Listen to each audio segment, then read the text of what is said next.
Ladies and gentlemen, welcome back to the Persian and The Cowboy podcast. As always, Mr. Persian over here.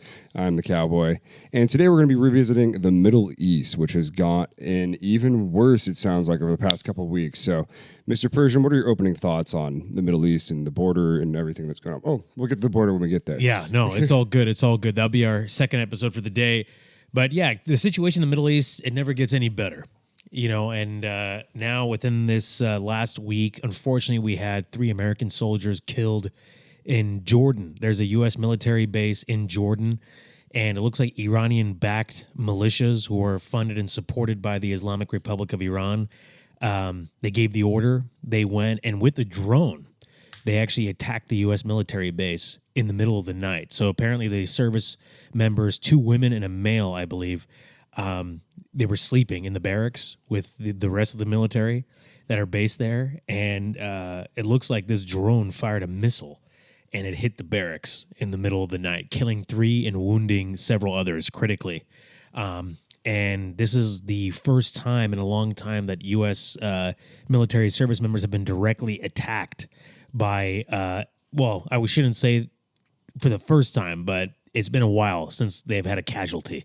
Yeah, who are the aggressors on that? The aggressors on this were Iranian-backed militia. I don't have the name at the top of the head, but it was an Iranian-backed militia that basically sent a drone to this military installation they've been trying to target.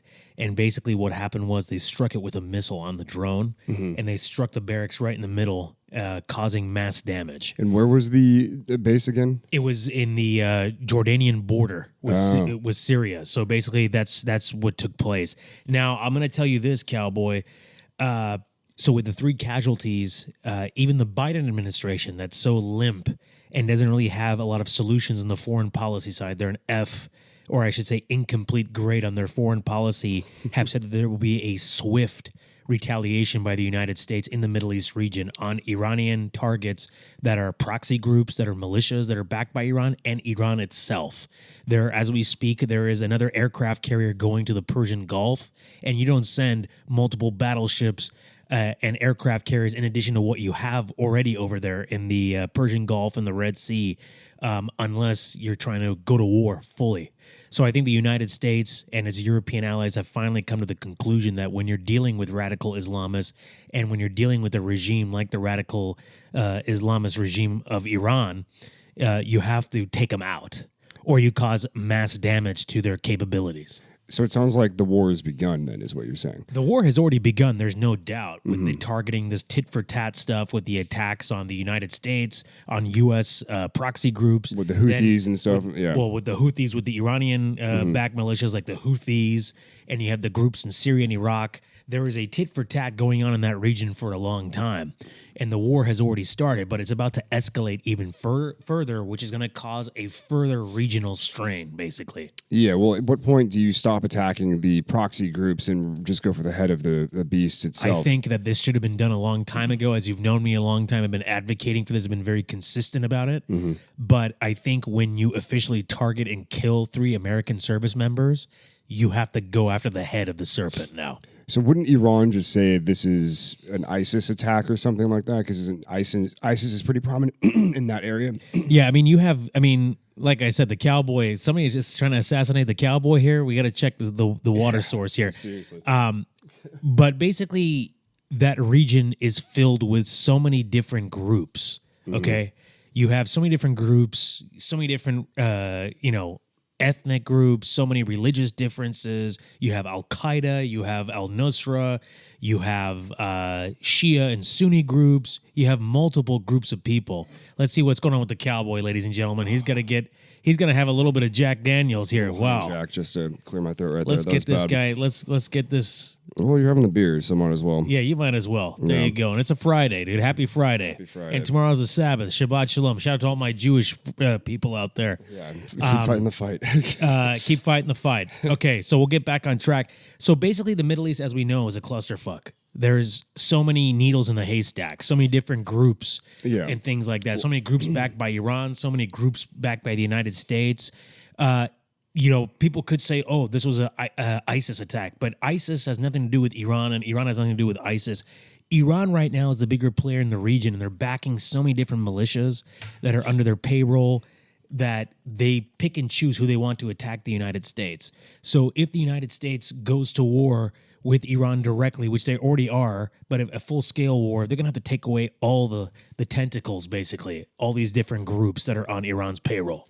Well, that seems like the easy part, but it just seems like Iran keeps funding other groups to cause more trouble in different areas. Like their objective seems like they just want to make it a hellhole and as much conflict as possible going on in different regions to keep unstabilizing everything. Well, here's the deal. So Iran right now is in a financial mess. Iran's economy is horrible. They're under extreme pressure on the sanctions. The sanctions that are imposed by the United States and Europe have squeezed them to the point of the brink of collapse. Their currency is nothing. The US dollar is eating out their currency. They basically have a lot of inflation. You thought our inflation was bad. Their inflation is very high. The cost of goods there is extremely high. The goods that they're getting from overseas, they can't get anymore like they used to.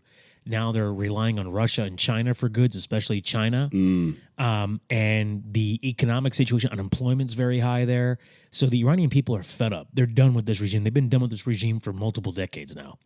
But I think Iran is trying to amp up the targets because they are basically, they have their walls to the back.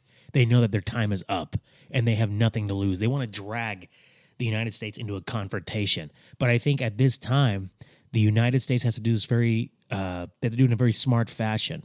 Now they have the actual, they had the evidence before. Iran was attacking the United States in Syria, in Iraq, in other parts of the globe.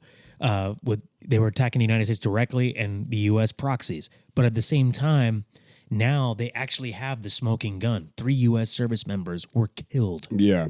I mean, the smoking gun for me would be Iran attacking a U.S. military base, and I have wounded American service members. That'll give me enough evidence to attack Iran directly. But if the United States does not attack Iran directly after this attack that Iran just conducted, then we as a nation are failed and we're weak. We have to strike Iran directly at its core. I'm talking about military precision strikes throughout Iran, military targets, defense capabilities, potential nuclear targets, if they have those targets, naval targets, everything.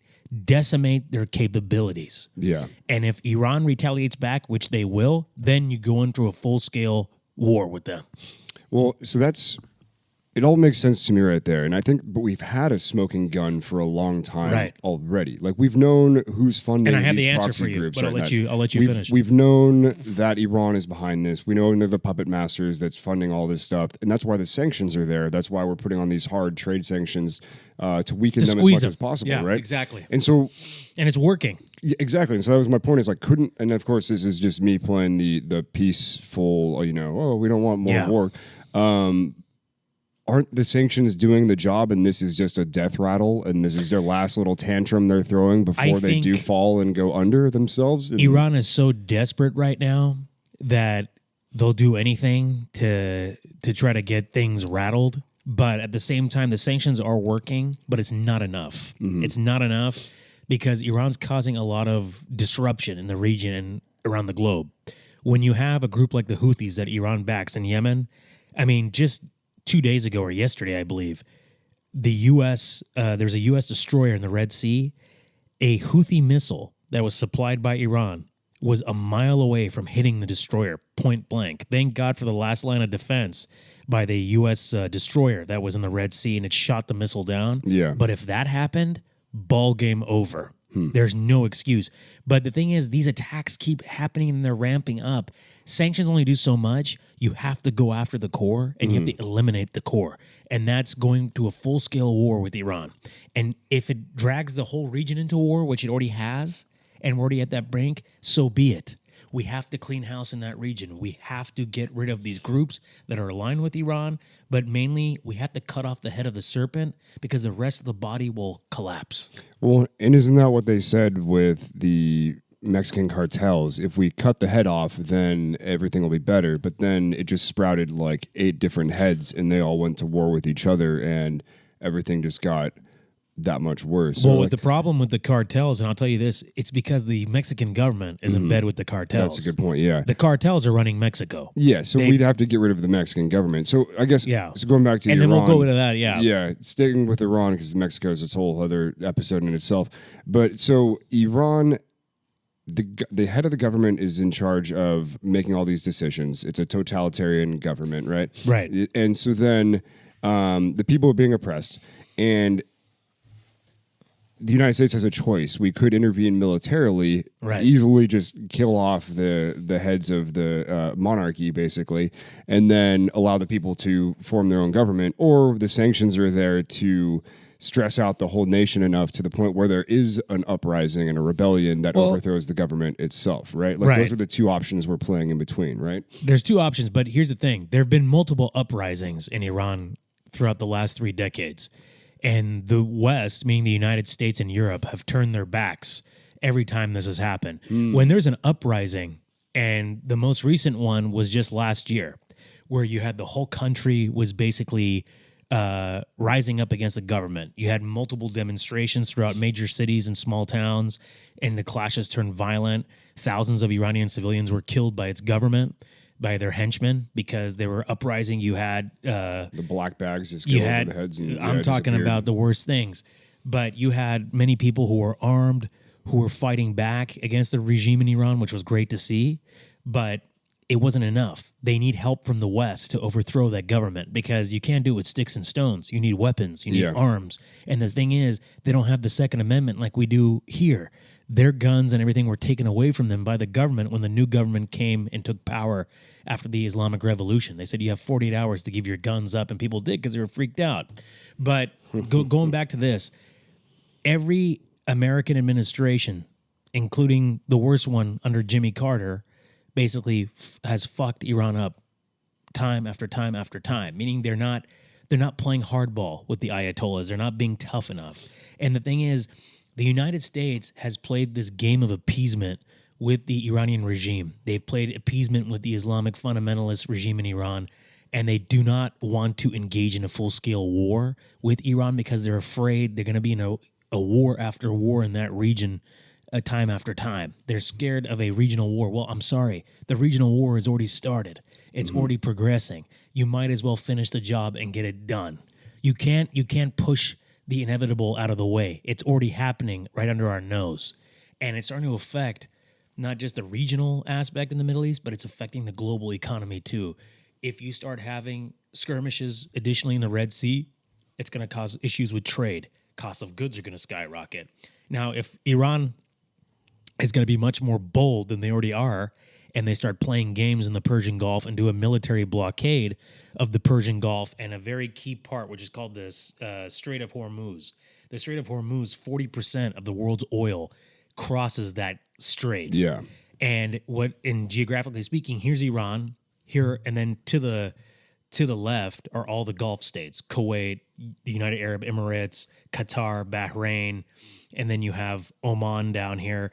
And then where the pieces of the Gulf states, the land meets almost Iran, there is a strait in the middle called the Strait of Hormuz, which oil tankers go through like crazy. If Iran blocks that, the price of oil and natural gas is going to skyrocket. You thought $5.45 was bad here in California? Wait till it gets to $10, $15 for a gallon of gas. Yeah, because So in the United States, it doesn't matter which administration is, whether it's a Biden administration or hopefully a future Trump administration, they are not going to allow that. They are not going to allow that. well, wouldn't but then Iran would still be able to get their oil out in that situation then? Like, They could through back channels, through Russia and China, through a different way. But at the end of the day, this government has to go. They're causing so many disturbances in that region and so many problems. And Israel has said, our Israeli friends have said that within the next year, Iran will have a nuclear weapon in its arsenal. They are getting close to manufacturing the nuke. Israel said, if we do not have the U.S.'s support or Europe's support, we ourselves will go alone and we will attack Iran with our Air Force and hit their nuclear targets. Wow. Because if Iran has a nuclear weapon, I'm not going to say they're going to use it, because if they use it, I mean, they're done. They're finished. Yeah. They're going to use it for intimidation. They'll give it to Hezbollah. They'll give it to the Houthis. They'll give it to somebody else. And then can you imagine if you're Israel, you're already surrounded by all these enemies, and then you have nukes pointed at you too? No. They're not going to have a Cuban Missile Crisis in the Middle East. They're going to basically shut that down. And I support Israel's decision on that because they don't have enough support at this time with regard to Iran. And now the United States is understanding, oh, fuck, for 40 plus years, we've been appeasing the Ayatollahs in Iran. And now our policy of appeasement is failing. Yeah. We have to go after the serpent and have to cut the serpent's head off. And I'm praying to God in this next week, the United States not only attacks Iran throughout the Middle East region, decimates their proxies, takes out their military capabilities, but also takes the war directly to Iran and strikes targets. Now, is there going to be a reaction across the world and is going to be a retaliation from Iran? Yes, but that's what you deal with. You're going to take away Iran's government, that region is going to become much more prosperous and it's going to be a much better place. And you have 70% of the population in Iran is under the age of 30. It is a young population. Wow. They want freedom. They want jobs. They want wealth. These people are intelligent. I have many Iranian immigrants who come from Iran to the United States, and I know many personally who are highly educated that are leaving that country because there's no opportunity. Yeah. There's opportunity here in the United States or in Europe and Canada. Mm-hmm. They all say, we need help to overthrow this regime, but we have to do it right. Don't do it like in Iraq and just fuck it up and give it to people who are aligned with the government and just start a new government. You have to give it to secular people, multiple different groups in the country who want freedom, who have those ideals, and you can build a semi-democracy there. Yeah, I'm not saying it's going to be like the United States because the Middle East, they don't understand democracy because they have too many tribal and religious differences, but you're going to have a little bit of a semi-democracy. You need to have some sort of military authoritarian running the country. But what would be great if Iran had its king still in power, the Shah. Unfortunately, the Shah was too limp dick of a person. He was afraid of radical Islamists. He had them in exile, but at the same time, he was afraid that this cause was going to come into the country again, and it did. Because we as the United States and Europe backed that the fall of the Shah, and it came to bite us back in the ass. So I want to back up. Yeah, back up. I want to go back to what you said earlier, which is pretty shocking to me, that there have been multiple attempts for revolution, which has not gone well because obviously they don't have Second Amendment rights and they do not have a armed citizens force to actually hold the government accountable. So the government's free to just do whatever the hell they want there. So it makes it very hard to revolt and start a revolution when you're not armed. Weapons. Exactly. So from my view, we've had these sanctions in place for a long time, causing stress on the Iranian economy, which makes everyone unhappy, which you just outlined right there. They get pissed off. They do a revolt. They all bravely stand up, and they're trying to overthrow a government with sticks and stones, like you said. And then you said something which fascinated me. Every time that's happened, the West has turned their back on the people that are uprising. Why is that? I'll give you an example. So basically, the reason being is this, and I'll give you a couple examples. So with regard to just the whole notion of, why isn't the United States or Europe getting involved? At this time, there's no alternative. That's why at the time there was no alternative. Who are we going to put in power? Mm-hmm. We can't put the Shah's son in power because the guy hasn't even been in the country for 40 plus years. Plus the guy is so liberal, he's too weak like his dad. His dad wasn't a liberal, but this guy is a little bit more liberal. He's weak. He's not going to be the leader that we need that's going to keep everything in checks and balances. So essentially, it's about, is there an alternative? Is there somebody within the government that can maybe align with Western ideals and we can deal with? So I think that's the main issue, is that there isn't a person that or some sort of group that could be a better alternative, and they're looking for that alternative. Now, it doesn't mean you can't do something else. In 2009, under the Obama administration, one of the most failed presidents this country's ever had in terms of foreign policy, this guy had an uprising that was happening in the country. Same kind of reasons. Economic, tired of the government, and also they had elections. Iran does not have fair elections. There's no such thing as elections in that country. I had some idiot at San Jose State University tell me that Iran was a democracy, and I called him a lot of names. I was very pissed off. I'm like, you're a fucking idiot. But anyways, the country was in shambles. So there were demonstrations throughout the country. And then this young woman was shot and killed in a demonstration. And basically, her picture was around the globe. And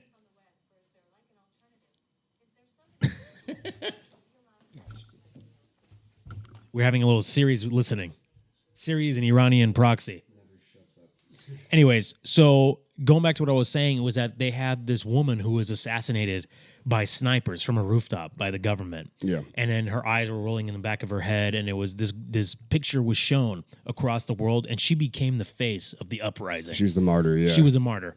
So basically, the Obama administration, in pure fashion, and Hillary Clinton, Secretary of State, they basically turned their back on Iran and didn't help out the Iranian people by arming them and sending weapons. I mean, we're sending Ukraine all these weapons every month to fight Russia, and there is a pro-West government in Ukraine that aligns with us, and we have people to send weapons to, but I'm sure you can put special forces on the ground and get people together, train them, and arm them and send weapons. But Obama didn't do that in 2009. He did not do that, okay? So the other thing is this past time in 2023, we had an uprising that happened, okay?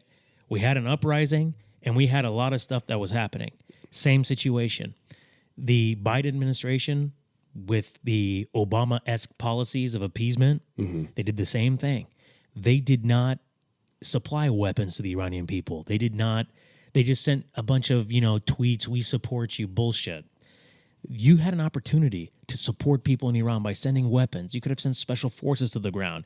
You could have attacked Iran's government by hitting targets to give the people some breathing space, to have further uprisings, to help them. They didn't do it. So it sounds like the fear is the West doesn't know who to give the guns and weapons and support. They don't. There's no like, because there's so many different tribes that are set up in Iran. Groups. There's so many different groups of people. It's like by choosing which one we give weapons to, we're basically choosing who's going to be in charge in the future then. There's so many different groups of people, and there isn't a leader of all the people who can help with this resistance and uprising. They don't know, and there isn't a better alternative. What are you going to do? Because if you don't have an alternative, who the fuck are you going to give these weapons to? Yeah. Who are you going to do that? But at the same time, that shouldn't be an excuse, because there has to be somebody within the Iranian government that wants to secede from the government, who wants to make Iran westernized again, who wants to do this. You have liberation groups within Iran that you can unite. You can send special forces on the ground. You can arm people. You can train them. And then you can help them logistically, militarily, by aiding them and assisting them. So there's a lot of problems, Cowboy. There's a lot of problems. But that's basically the spiel. Yeah. Right there. Huh. What a hellhole right there. I mean, so it's kind of the evil that you know is better than the evil that you don't know is kind of the West's approach to this. Is it better to have that or not? The United States is scared shitless because they've fucked up in so many different countries with coups and Iraq, Afghanistan, everything Iraq, like that. Yeah. Afghanistan, Syria, Lebanon, North Africa. And Iran's just going to be a bigger pot of things to deal with than all of those. It's a bigger country. Yeah. You have a lot of tribal differences. You have a lot of ethnic groups there. And on top of that, it's the center of the world, basically. Yeah. You have the center of the world. So at the end of the day, you have to realize that if you can do it right, you can make the Middle East a better place and a little bit more harmonious than it is right now. And if Iran's dictatorship falls, it will spread throughout the region like a domino effect. You had that stupid Arab Spring that happened when all the people were rising up against the dictatorships, and out of it came something even worse. You had radical Islamic groups coming into power. This could be a reverse into a good way. If the Iranian regime collapses, it will spread throughout other countries in the region, and people will realize, hey, there's a better alternative. We should follow Iran's lead on this. So I'm praying to God that this feeble-minded president that we have, Biden, and the Pentagon are coming up with the war plans, because we need to get this going. Well, I hope Biden's not coming up with the war plans, because there's not much in between. No, I mean, at the end of the day, they have to, the Biden administration, they have to respond to this latest attack by Iran by killing 3 U.S. service members. Yeah. This is not a good thing. When did that happen? How many days ago? This happened last week. Last week, Late okay. last week and in there's Jordan. been no retaliation yet. There's been no retaliation yet. Israel actually did attack Iranian forces in Syria. They killed a top Iranian commander, which was great.